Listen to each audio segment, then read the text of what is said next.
There's a version of you that never sleeps in, never skips training, never wastes time. There's a version of you who never fails. It is waiting for you. Genuinely ask yourself a question, you at home. If you had done those things for the last 2 years, you never skipped a training, you never wasted time, you never scrolled TikTok, you never sat aimlessly on the internet typing garbage, never played video games, you never wasted time.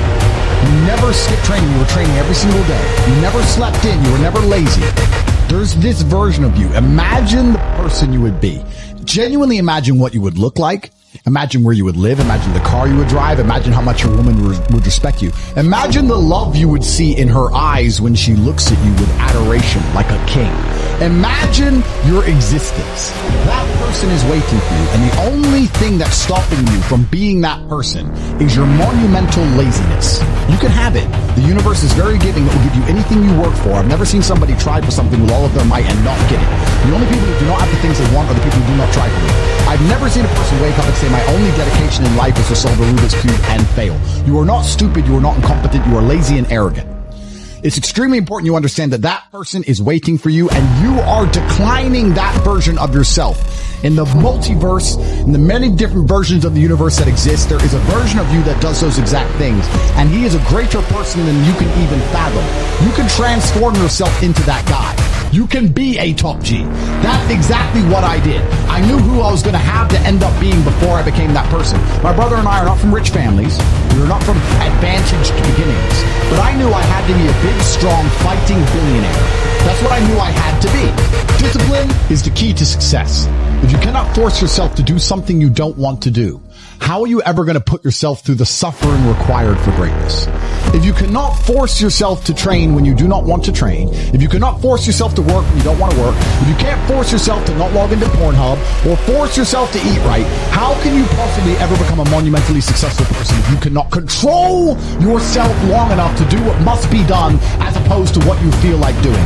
The only people who get to live their lives based on how they feel are women and children. Children can cry because they feel like crying, as can a woman. A woman can start an argument because she feels like arguing, as can a child. A man must do what he is supposed to do irregardless of how he feels. That is the key component to masculinity, is discipline. If you do not have the discipline to dedicate yourself to anything, you are going to fail and be crushed by the people who can. If you only go to the gym when you feel like going to the gym, you're never going to be as strong as the people who go to the gym when they don't feel like going to the gym. That is a reality of life. So, I train every single day. I've actually heard from some people saying, you overtrain. And I explained to them, one, I don't believe in rest. I'm not you. I'm not pussy. I'm not broke. Like you are, Mr. Fitness Trainer, standing around the gym teaching people for $50 an hour. I don't need to listen to you. Secondly, I don't train because I want to get bigger. I train every day because it is difficult to train every day. It hurts. I don't want to. I wake up and I'm busy. I have other things to do. I don't feel like doing it. So I force myself to do it 7 days a week, 365 days a year, so that I know I'm the kind of person who can do what he doesn't want to do when it needs to be done. I am that man. And it's more of a mental exercise than a physical exercise at this point. How can you ever outcompete me if I can force myself to do the things I don't want to do and you cannot?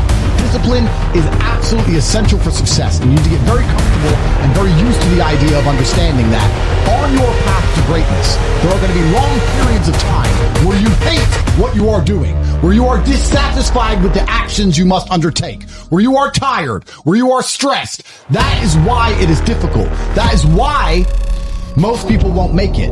If the path was easy, everybody would walk it and it would lead nowhere. 100 people start the path, 99 fall off because it is difficult, and the one person who makes it to the end gets the gold. If all 100 made it to the end and the gold was divided by 100, it wouldn't even be worth anything. The difficulty gives it value. The fact that it is difficult to do is the key component into the fact you want it in the first place. If it wasn't difficult, everyone would have it and you would want it, no one would respect it. It's supposed to be hard. Life is supposed to be hard. You're supposed to think this is terrible. You're supposed to suffer and smile through the pain regardless. Discipline is the key to success in all realms as a man. And if you lack it, you stand no chance. You can give most people a roadmap to success. You can give them a Ferrari with a full tank of gas, and a lot of people still wouldn't make the destination because they would say the drive is too far away. Quitters, they don't have the discipline. You can tell them exactly how to do it. You can give them the mechanism to get there, but they don't have the discipline to complete the drive and end up at the destination. That That is the majority of Earth. This is your competition. People who, even if they are told what to do, and people tell them exactly how to do it and help them do it, still quit. Still fail because they lack discipline. Even me, with my monumental powers, I can't make a quitter successful. It doesn't matter how good I am. It doesn't matter how easily I make it for them to succeed. It doesn't matter how compendious and concise and powerful the real world is. It doesn't matter how much I text them and motivate them, how many emergency meetings I do to try and talk to them and hype them up, how much motivation I give them. It doesn't matter what I do. If they are a quitter, guess what they're going to do?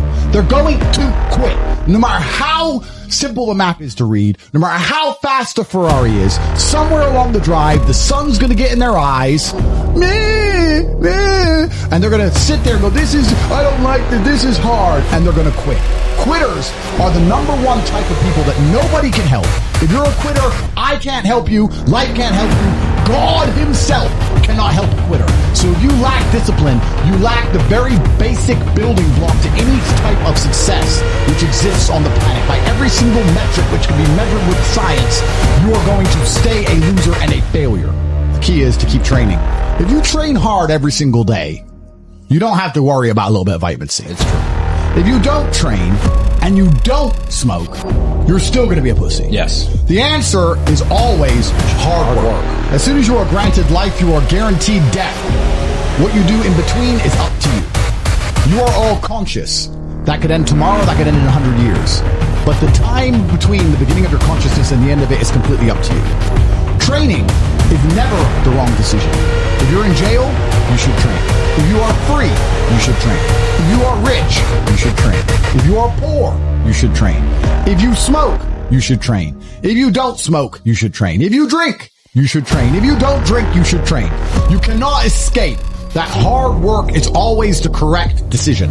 There is no time in any scenario when working hard is going to be the wrong answer. You should always try your very best in all things.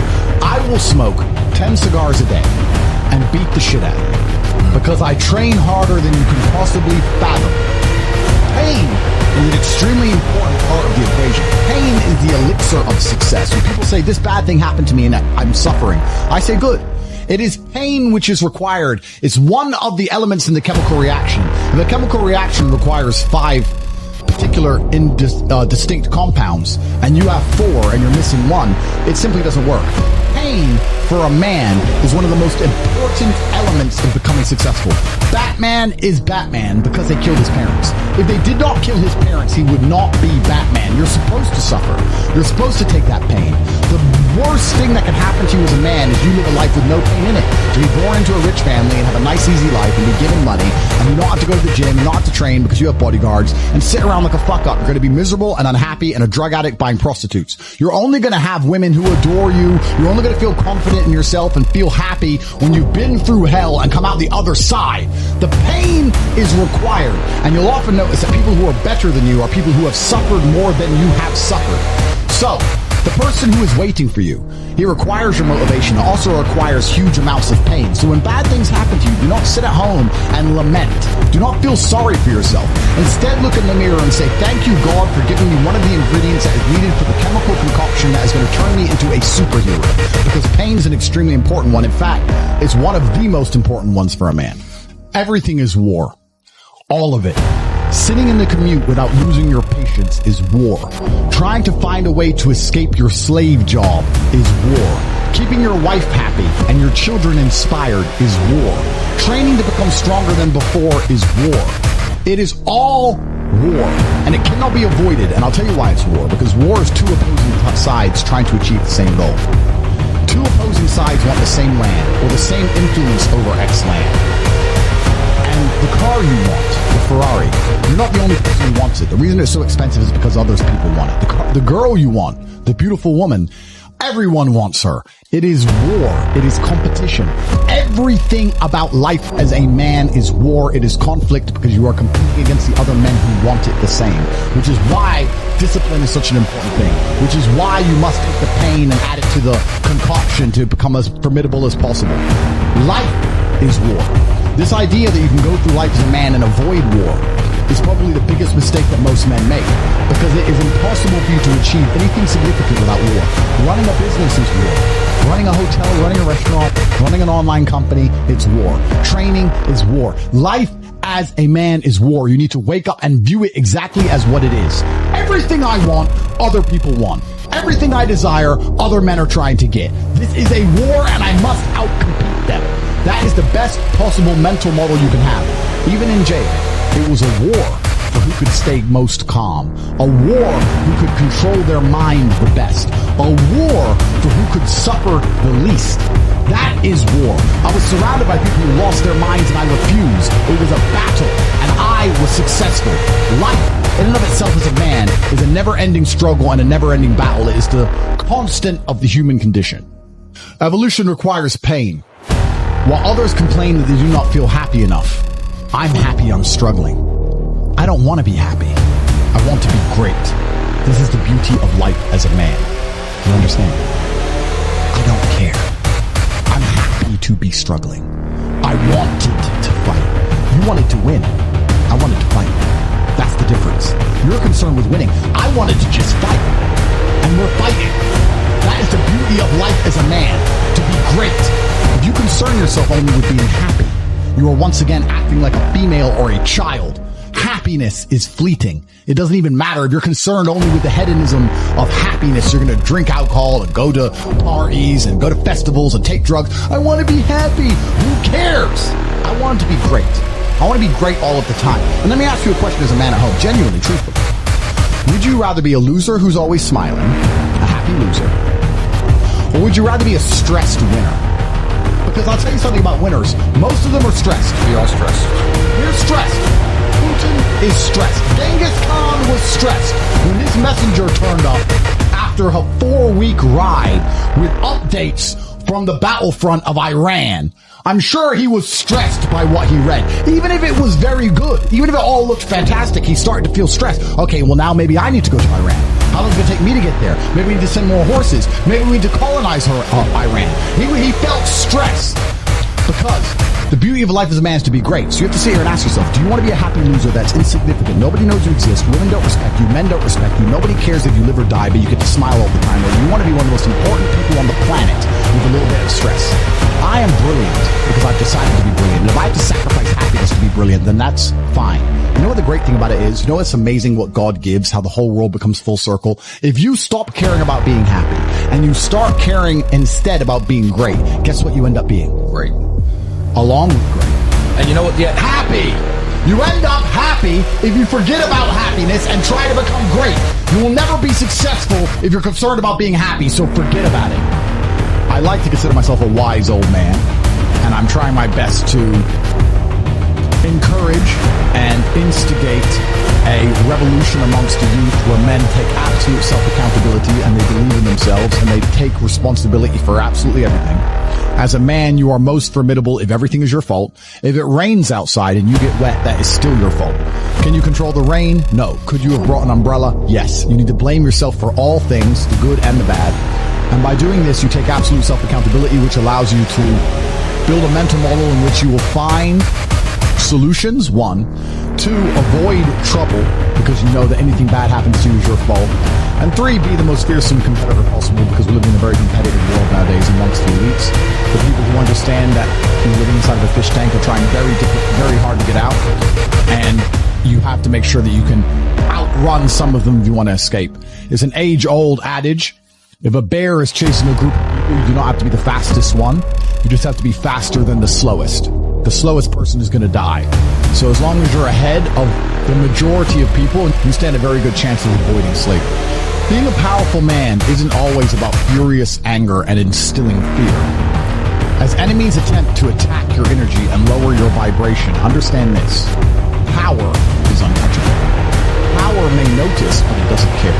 Sometimes power is simply not giving a fuck. Being a powerful man isn't always about furious anger and instilling fear, meaning sometimes it is. You need to retain the capability to instill fear with furious anger. A man who cannot do that is not a man. It is one of the cards you need to have in your deck. However, more often than not, when you're in a true position of power, you will play the alternate card, which I'm describing here, as simply not caring. How can you not give a fuck about things? So I'll tell you how. If you're a filthy